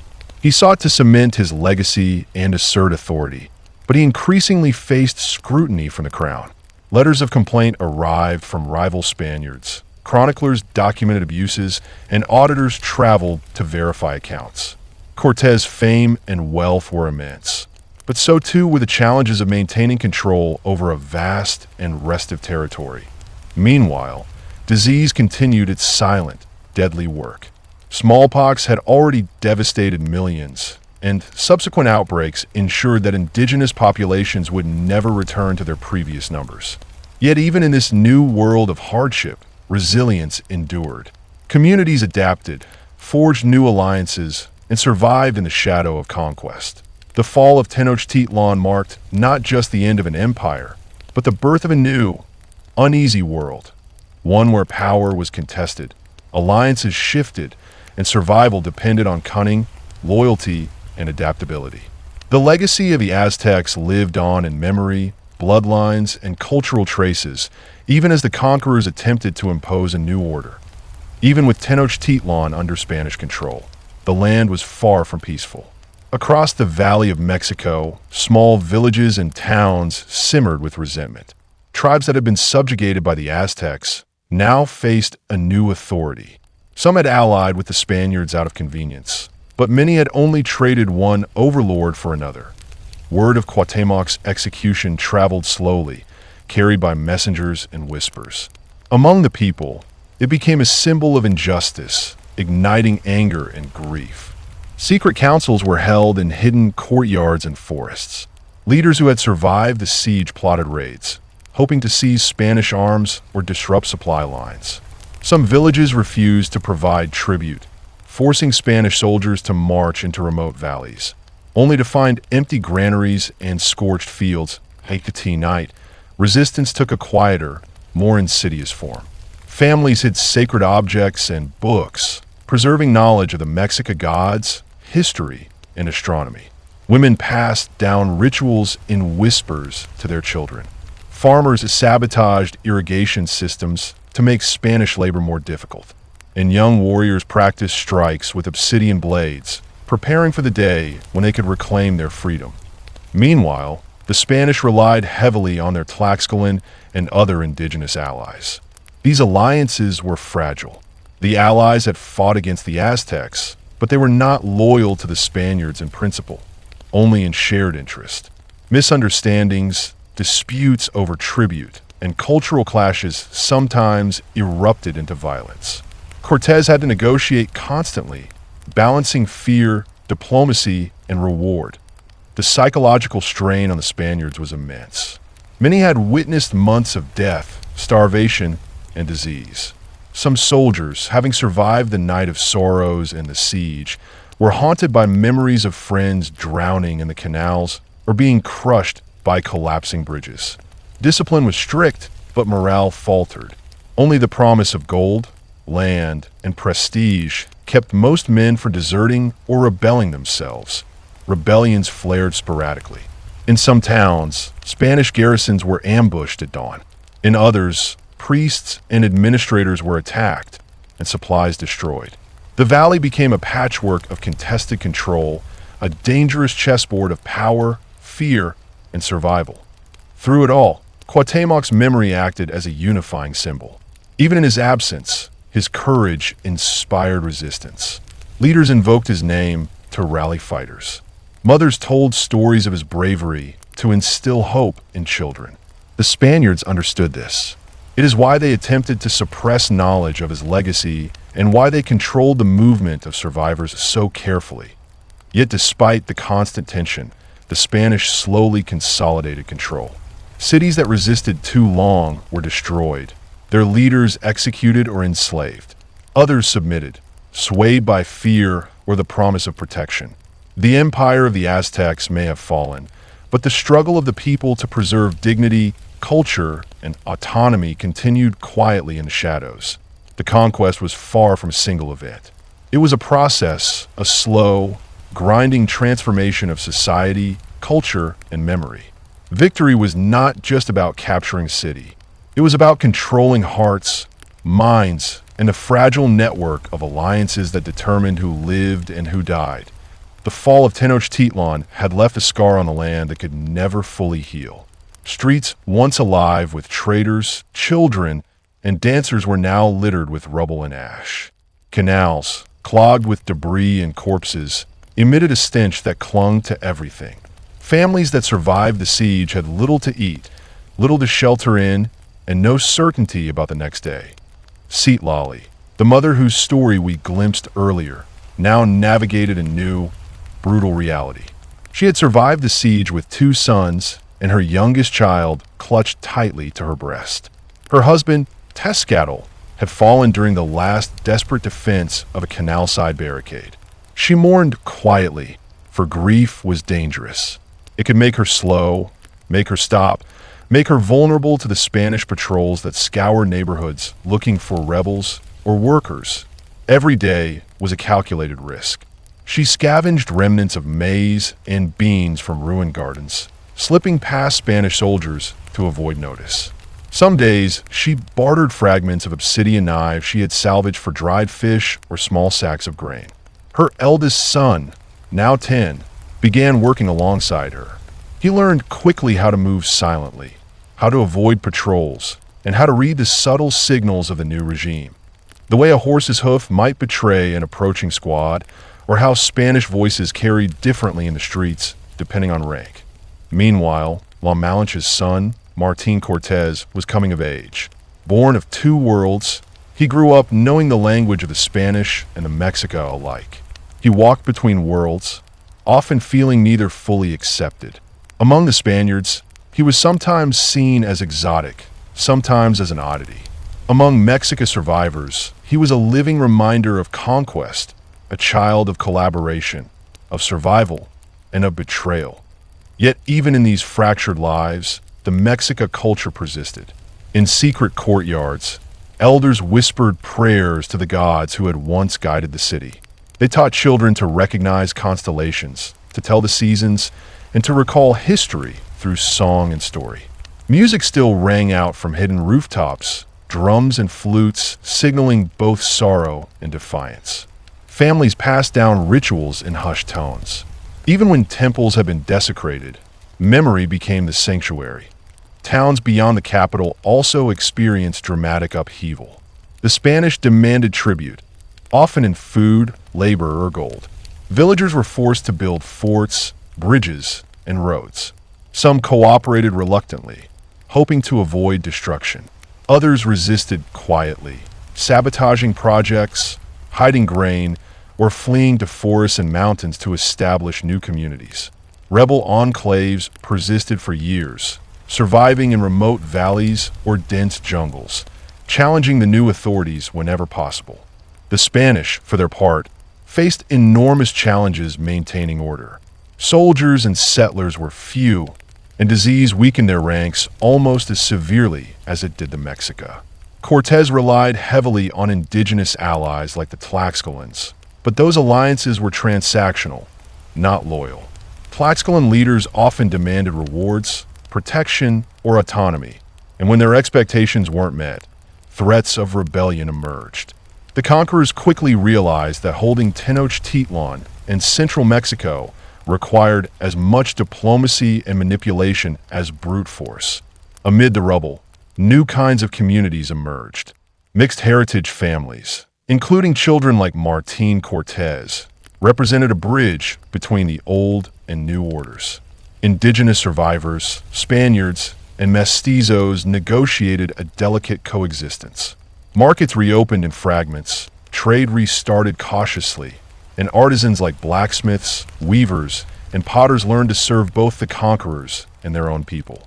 Life became a careful balance of survival, memory, and adaptation. Yet even as families rebuilt, the past haunted them. Stories of massacres, betrayals, and heroic last stands passed from parent to child.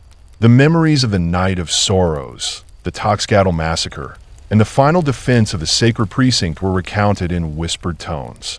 Every story reinforced the lessons of vigilance, courage, and resilience that in these years, a quiet war of culture unfolded. Spanish priests imposed Catholicism, erecting churches on the ruins of temples, teaching new prayers and rituals. Indigenous healers and priests continued to practice in secret, passing knowledge in hidden rooms or forests. Some blended traditions, creating hybrid ceremonies that survived under the noses of colonial authorities. Knowledge, faith, and identity became tools of survival. For the survivors, survival was not only physical, it was mental and spiritual. Every day, they navigated fear, hunger, and oppression while trying to preserve memory and dignity. Every story told to a child, every song sung under a covered roof, every hidden ritual became an act of quiet rebellion, a way to keep the heart of their civilization alive despite conquest. This was the reality of post-conquest Mexico. Not the glory of victory, not the brilliance of cities, but the grinding, persistent struggle to survive and remember. Hernán Cortés, son of La Malinche and Hernán Cortés, grew up in a world where every street, every alley, every marketplace was a reminder of conquest. He was not born into the splendor of Tenochtitlan, but neither did he grow up fully in the world of the Spaniards. He was a child of two cultures, and that duality both elevated him and marked him as an outsider. From an early age, he understood power and danger. Spanish soldiers and officials treated him with curiosity and caution, impressed by his parentage but wary of his intelligence. Among Mexica survivors, he was often met with suspicion. Some saw him as the embodiment of betrayal, the child born from conquest itself. Others recognized the chance he represented, a bridge between two worlds that could help their culture survive in a changing land. Martín was trained rigorously in Spanish ways. He learned to ride horses at an age when other children barely walked. He studied Latin, Catholic doctrine, and European customs, but his mother ensured he also learned Nahuatl, the language of his ancestors. She told him the old stories of the empire, of the gods, of warriors who had fought to the last man in Tenochtitlan. She taught him to remember that survival required understanding both the conquerors and the conquered. As he grew older, Martin began to take on responsibilities that few his age had ever known. Cortés, aware of his son's unique position, occasionally relied on him as a mediator with indigenous leaders. When disputes arose over tribute, labor, or local governance, Martin's fluency in both languages and cultures allowed him to navigate tensions. Some praised him as a prodigy. Others whispered that he was too young, too ambitious, and too tied to both sides to be trusted. Despite his privileged upbringing, Martin could not escape the shadow of conquest. He walked streets haunted by the corpses of the siege, where families were still recovering from the trauma of Tenochtitlan's fall. He met survivors, warriors whose hands had fought for the city, women who had shielded children in burned homes, elders who had witnessed centuries of empire. Their stories left an impression on him. The cost of ambition, the price of survival, and the resilience of the human spirit. At the same time, he observed the fragility of the new Spanish order. Cortés' authority, though immense, was constantly challenged by rival conquistadors, jealous officials, and rebellious towns. Martin understood that power was never guaranteed. It had to be negotiated, maintained, and sometimes defended with violence. His adolescence was a constant balancing act.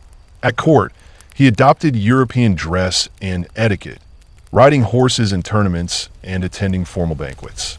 In private, he practiced with obsidian blades, learned the old songs of the Mexica, and listened to stories of fallen heroes like Cuauhtémoc. He began to understand that identity was not fixed. It was a choice, a performance, and a survival strategy. Yet, even with this understanding, the pressures were immense. He was expected to embody the legacy of two worlds, to be loyal to his father, to the Spanish crown, to his mother's people, and to the memory of Tenochtitlan. Every mistake could have consequences: alienation from Spaniards, distrust among Mexica survivors, or political exploitation by rival factions. That would be why the time he reached adulthood, Martin was no longer just a child navigating two cultures. He had become a figure of intrigue, influence, and potential power. His very existence symbolized the new reality of Mexico, a land where old empires had fallen, new rulers had risen, and a generation of mestizos stood at the crossroads of history, tasked with carrying memory forward while navigating the new order imposed by conquest. And though his life was gilded with privilege, it was also a life shadowed by danger. One misstep could cost him his position, his freedom, or even his life. Every interaction, every decision required the wisdom of two worlds, an understanding that few could claim and even fewer could survive. Martin's story was not just about survival. It was about legacy, identity, and the delicate, often painful bridge between past and future, a bridge that would define the trajectory of a new Mexico for generations to come. Even after the streets of Tenochtitlan were cleared of rubble and the Spanish flags were raised over the temples, unrest never truly ended. Across the Valley of Mexico and the surrounding highlands, the people were simmering with anger, fear, and a desire for vengeance. Many villages refused to submit completely to the new order. Farmers hid grain, laborers sabotaged bridges and roads, and young warriors formed secret bands in the hills, training in the night to resist the foreign invaders. Leaders who had survived the siege, some of them nobles, others seasoned warriors, began quietly coordinating across towns. Messengers traveled on hidden paths, carrying warnings of Spanish patrols, requests for reinforcements, and messages urging unity. They reminded people of what they had lost: their city, their temples, their gods, and their autonomy. Every night, fires flickered in hidden courtyards where elders recounted the heroics of Cuauhtémoc and the final defenders, ensuring that memory became a weapon as potent as any sword. Meanwhile, the Spanish struggled to maintain authority. Cortés relied heavily on alliances with the Tlaxcalans and other indigenous groups. But these alliances were fragile and transactional. Tlaxcalan leaders grew restless, demanding rewards, tribute, and autonomy. Some towns that had once supported the Spaniards turned to rebellion, seeing the Spanish presence as another empire to resist rather than a liberator. Cortés responded with both diplomacy and force, negotiating settlements where it suited him, while sending soldiers to punish insubordination elsewhere. Small, coordinated uprisings became frequent. In the mountains, groups of Mexico warriors ambushed supply convoys, stealing horses, food, and weapons. On the lakes, hidden canoes fired arrows at Spanish patrols, then vanished into reeds. These attacks were never large enough to topple the Spaniards outright, but they kept the invaders on edge and made clear that control was tenuous. Even within the cities under Spanish rule, tension simmered. Mixed heritage children like Martín Cortés grew up in a delicate world, where loyalty could be questioned at any moment. They had to learn quickly how to navigate multiple social codes, Spanish and indigenous, conqueror and conquered. Their every word, gesture, and association could be scrutinized, their future shaped by perception as much as ability. Families like Citlali's learned to survive by constant adaptation. They hid sacred objects, taught children traditional songs and prayers in secret, and used the new colonial structures to protect themselves while still honoring their ancestors. Every meal, every journey to the market, every interaction with Spanish officials became a test of cunning and nerve. Survival was not just about food or shelter, it was about preserving identity in a world where power had shifted violently. Cortés himself grew more aware of the complexity of control. Conquering Tenochtitlan was only the first step. Maintaining dominance over a vast and culturally diverse region required strategy, constant negotiation, and often brutal demonstration of power. He ordered forts to be built, patrols to remain vigilant, and alliances to be carefully cultivated. He understood that his men could not rely solely on superior weapons or fear. They needed information, loyalty, and a reputation that discouraged rebellion before it began. Amid all this tension, the people continued to resist in ways both large and small. They sabotaged infrastructure, hid leaders, trained new warriors, and passed down the stories of their fallen empire. Every small victory, a convoy raided, a tribute evaded, a festival celebrated in secret, became a quiet act of defiance. The Valley of Mexico was no longer a single empire. It was a patchwork of conquered cities, rebellious villages, and uneasy allies. Each day brought new threats, new alliances, and new choices. Conquest had ended a city, but it had not ended the spirit of the people. Resistance was not over. It was evolving quietly, cunningly, persistently. Cortés had won Tenochtitlan, captured its emperor, and looted its treasures. But victory on the battlefield was only part of the challenge. Now, he faced the far more complex struggle of holding power in a land that was still violently resistant and politically fragmented. His own men, once loyal in the heat of conquest, were growing restless. Ambition, greed, and fear created cracks in the fragile alliance that had carried him to triumph. Rival conquistadors, hearing of his immense wealth and influence, began maneuvering against him.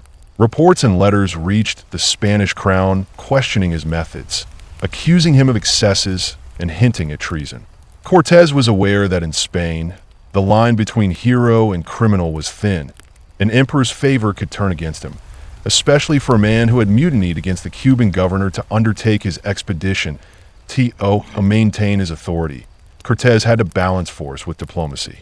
He reinforced alliances with indigenous groups like the Tlaxcalans, Tepanecs, and Totonacs, ensuring their cooperation while carefully distributing spoils to prevent resentment. But these alliances were delicate.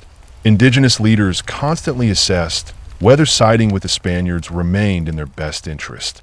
Any misstep, an unpaid tribute, an executed noble, or a harsh tax could spark rebellion. Cortés knew he had to act decisively but wisely. Meanwhile, Rebellions and uprisings in outlying towns persisted.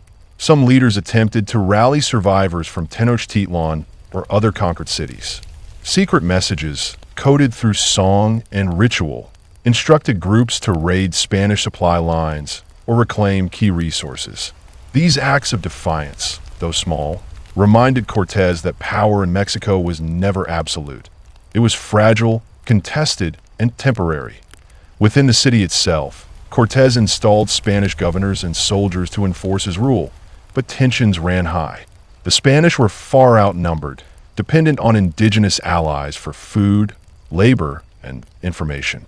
Even a small miscalculation, a festival misinterpreted, a sudden rebellion, or a disease outbreak could destabilize control.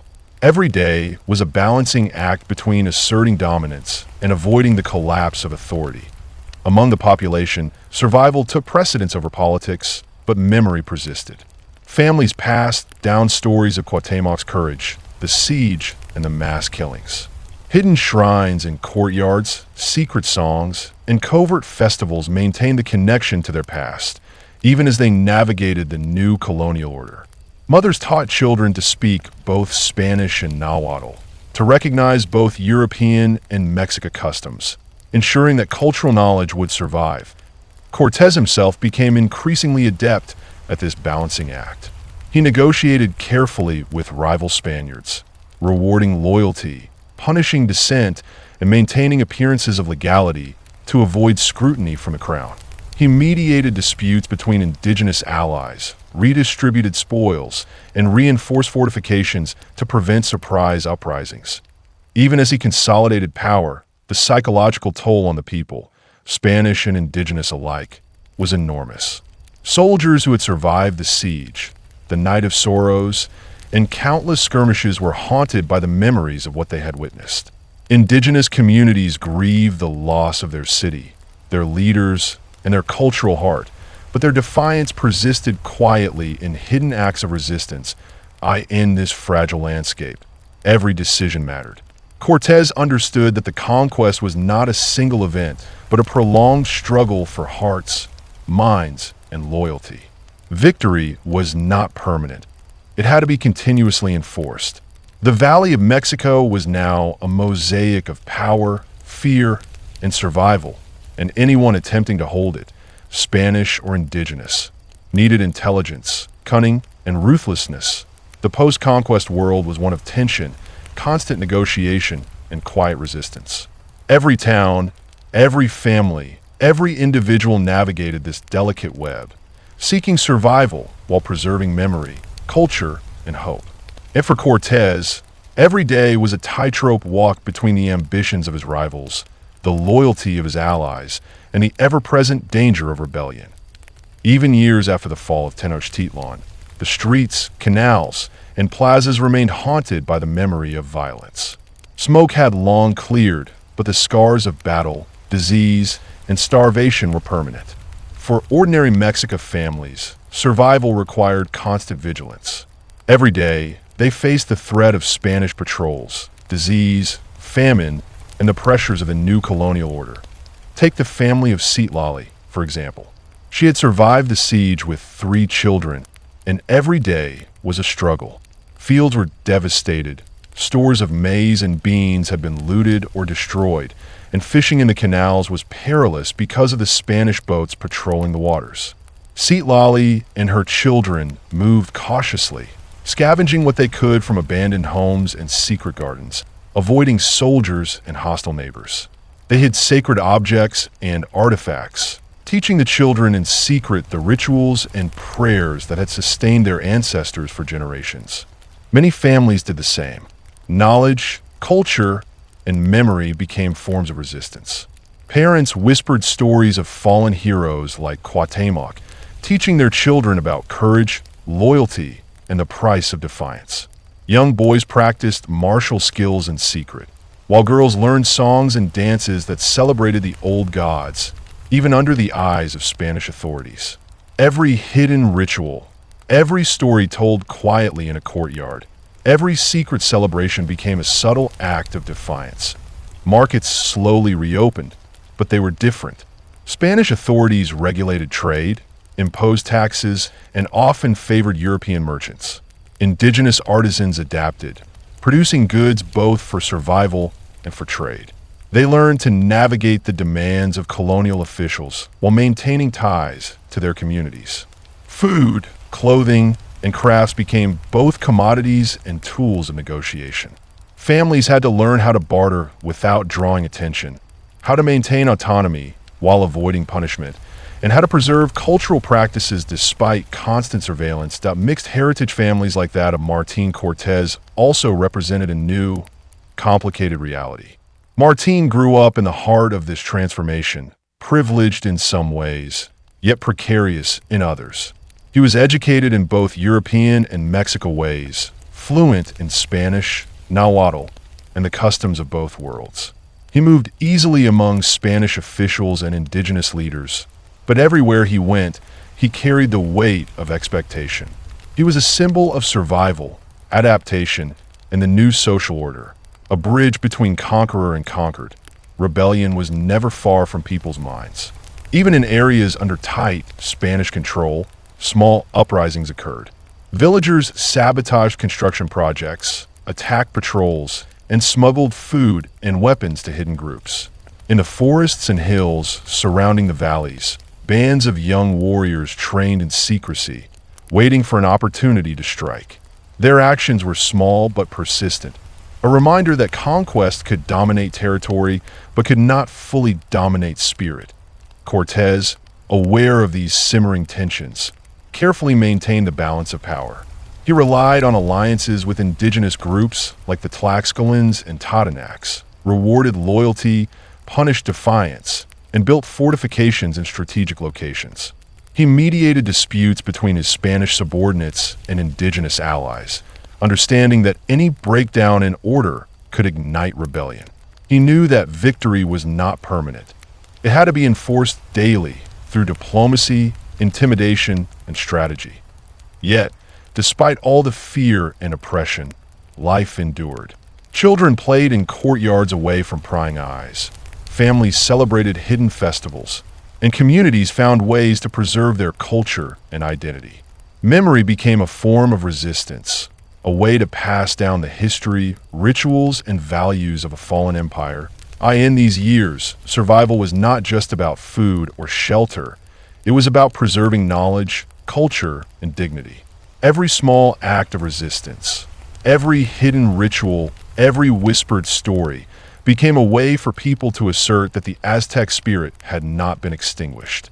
Even under the shadow of conquest, the human drive to endure, remember, and resist burned quietly but persistently.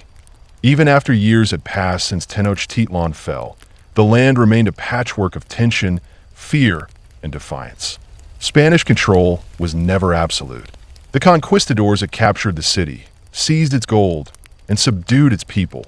But in the hills, forests, and small villages, rebellion simmered. Indigenous leaders who had escaped the siege quietly organized resistance, sending messages along hidden paths, rallying warriors, and coordinating small but deadly raids. Cortés, aware of the fragile hold he had on the region, acted carefully. He understood that brute force alone could not maintain order. He fortified key towns, established garrisons, and deployed Spanish soldiers alongside trusted indigenous allies, particularly the Tlaxcalans, who had fought loyally at Tenochtitlan. But he also knew that alliances were fleeting. Allies expected rewards, protection, and privileges, and if those needs were ignored, they could turn against him just as easily as the Aztecs had. Ambushes became a common tactic for rebels. Convoys transporting food, weapons, or treasure were harassed along remote roads. Canoes on the lakes carried groups of warriors who struck swiftly and disappeared into reeds. These attacks were never enough to overthrow Spanish rule outright, but they kept soldiers on edge, draining resources and testing loyalties. Cortés had to respond with a mix of negotiation, intimidation, and selective violence. Every action sent a message. Rebellion was possible, but dangerous. Within the cities, ordinary families lived in a tense balance. Mothers like Citlali taught their children to survive by observation, stealth, and knowledge. Children learned both Spanish and Nahuatl, European and Mexica customs, understanding that survival depended on their ability to navigate both worlds. Families hid sacred objects, performed secret rituals, and passed down stories of their ancestors' bravery, ensuring that memory and culture survived even under foreign rule. The struggle for identity extended to mixed heritage children, particularly those like Hernán Cortés. He became a symbol of the new era, part Spanish, part Mexica, part bridge between cultures. He was educated in European ways, riding horses, learning Latin and Catholic doctrine, while also being instructed in the traditions of his mother's people. This duality gave him power, influence, and danger. Everywhere he went, he represented both possibility and tension, admired by some, feared by others. Meanwhile, political intrigue continued among the Spanish. Rival conquistadors, jealous of Cortés' success, sent reports and complaints to the crown, accusing him of excess, cruelty, and potential disloyalty. Cortés had to constantly defend his position, balancing governance of the valley with management of his men, his allies, and the scrutiny of officials thousands of miles away. One misstep could spell disaster, turning hero into criminal, conqueror into exile. Even with all this pressure, life persisted in hidden ways. Communities rebuilt gradually, markets reopened, artisans resumed their crafts, and trade restarted in fragmented form. Survivors adapted to new forms of labor, some under Spanish oversight, others in secret, providing for their families while preserving knowledge and traditions. Small victories, successfully smuggling food, celebrating a hidden ritual, or preserving a sacred object, became acts of defiance that nurtured hope that in these years, survival was not merely physical. It was cultural, psychological, and spiritual. Every whispered story, every secret festival, every act of resistance became a thread in the tapestry of resilience. The Aztec Empire may have fallen, but its memory and spirit continued to shape the land, influencing alliances, inspiring rebellion, and guiding families through the dangerous, uncertain world left in the wake of conquest. Even years after the fall of Tenochtitlan, the Aztec world had not disappeared. It had merely gone underground. Villages hidden in the valleys, forests, and mountains became centers of quiet rebellion. Survivors of the siege and their descendants formed networks of resistance, passing messages, training warriors, and keeping cultural practices alive. In these remote enclaves, the memory of Cuauhtémoc, of the last defenders of the city, became a rallying point, a symbol that conquest could never fully erase the Mexica spirit. Raids were meticulously planned. Small bands of warriors struck at Spanish convoys, transporting food, weapons, or gold. Canoes glided silently across lakes under the cover of darkness, arrows and spears flying before vanishing into reeds. Guerrilla tactics allowed them to challenge the Spanish despite being vastly outnumbered and outgunned. Every successful attack, every minor victory, became a beacon of hope for those who remembered the old empire. Cortés, aware of the persistent danger, could never fully relax. He fortified strategic towns, maintained patrols, and relied on indigenous allies to gather intelligence. But even trusted allies were only loyal as long as it served their interests. Tlaxcalan and Totonac leaders monitored the Spanish closely, balancing their support with their own agendas. Cortés had to negotiate, reward, and sometimes punish carefully, knowing that a single misstep could reignite widespread rebellion. Meanwhile, daily life for ordinary people remained a delicate balance of survival and cultural preservation. Families like Citlali's moved cautiously, hiding sacred objects and maintaining rituals in secret. Children learned the stories of fallen warriors and heroic leaders, ensuring that memory itself became a weapon. Mothers whispered old songs in quiet courtyards, teaching children to remember who they were, even as the Spanish imposed new laws, taxes, and religion that mixed heritage communities, including the children of conquistadors and indigenous women, became symbols of the new era. Young Martín Cortés exemplified this duality. Educated in European languages, Catholicism, and military strategy, he also learned the rituals, stories, and language of his mother's people. He navigated a complex social world where identity was fluid and survival required understanding multiple codes of behavior. Everywhere he went, he carried the weight of expectation to honor his father's legacy, respect his indigenous heritage, and maneuver through a world defined by conquest and rebellion. The Spanish presence, though dominant, was never uncontested. Every village had the potential to rebel, every forest a hiding place for insurgents. Cortés understood that the conquest of Mexico was not a single event, but a long process, an unending negotiation of power, fear, loyalty, and survival. Fortifications, garrisons, and alliances could only maintain control temporarily. The real struggle was psychological and cultural, suppressing centuries of identity and memory without extinguishing it completely. Even under this pressure, the people found ways to endure. Hidden markets flourished in secret, providing food, tools, and trade. Families maintained connections to their ancestors' religion and traditions, blending them subtly with imposed Spanish customs to survive under the watchful eyes of priests and soldiers. Knowledge, faith, and courage became the means to navigate life in this fractured, post-conquest world. The Valley of Mexico had transformed from the heart of a mighty empire into a landscape of tension, resilience, and adaptation. Rebellion, survival, and negotiation became daily life. The Aztec Empire may have fallen, but the spirit of its people persisted, quietly shaping the land and influencing the generations that would follow. By the mid-1520s, the Valley of Mexico had changed beyond recognition.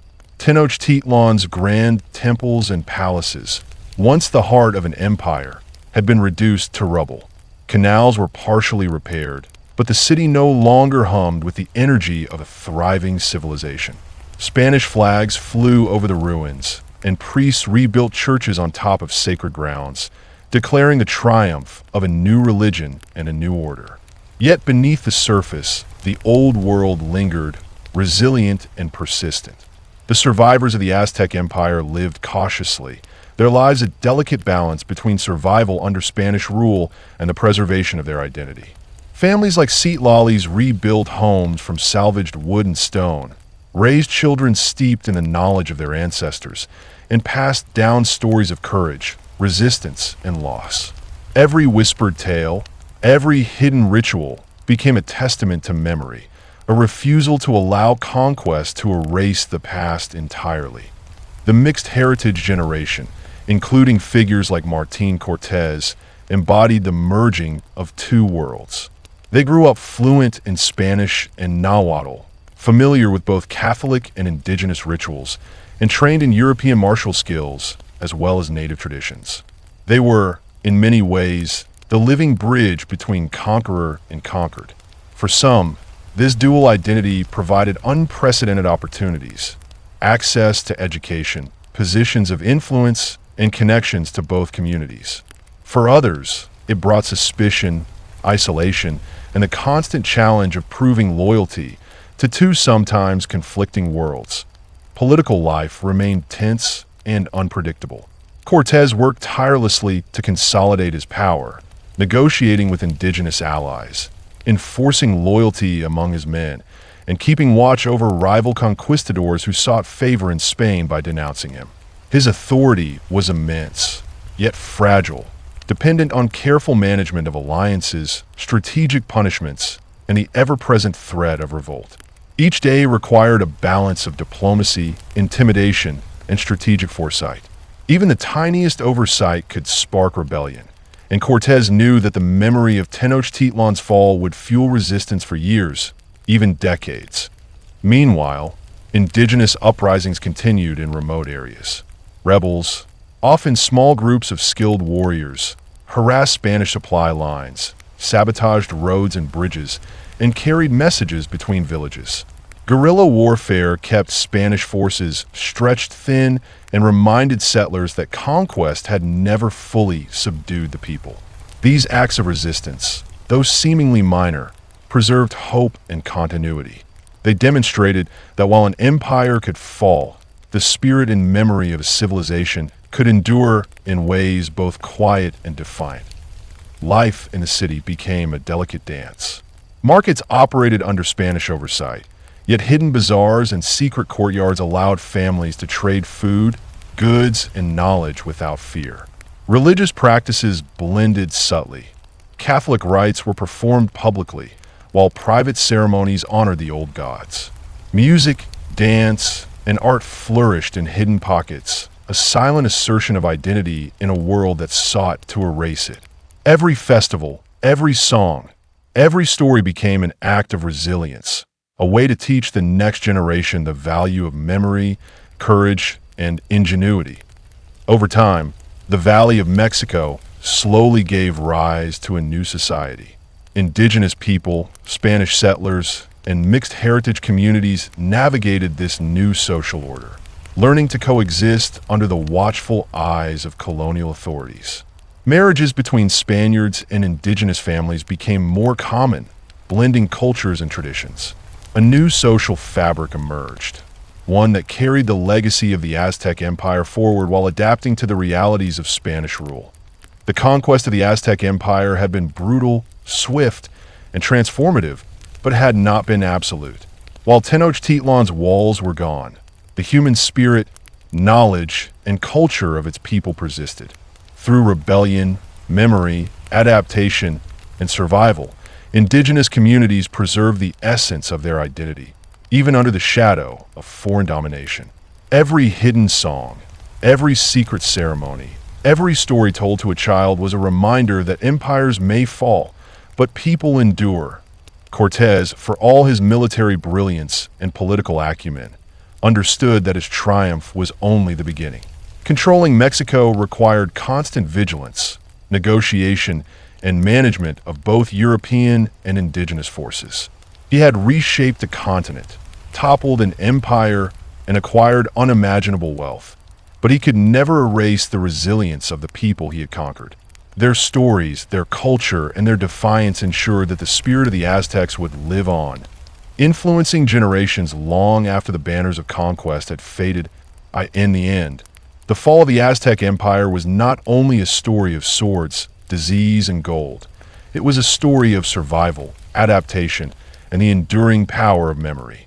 The old world had ended, but from its ashes, a new, complex society arose.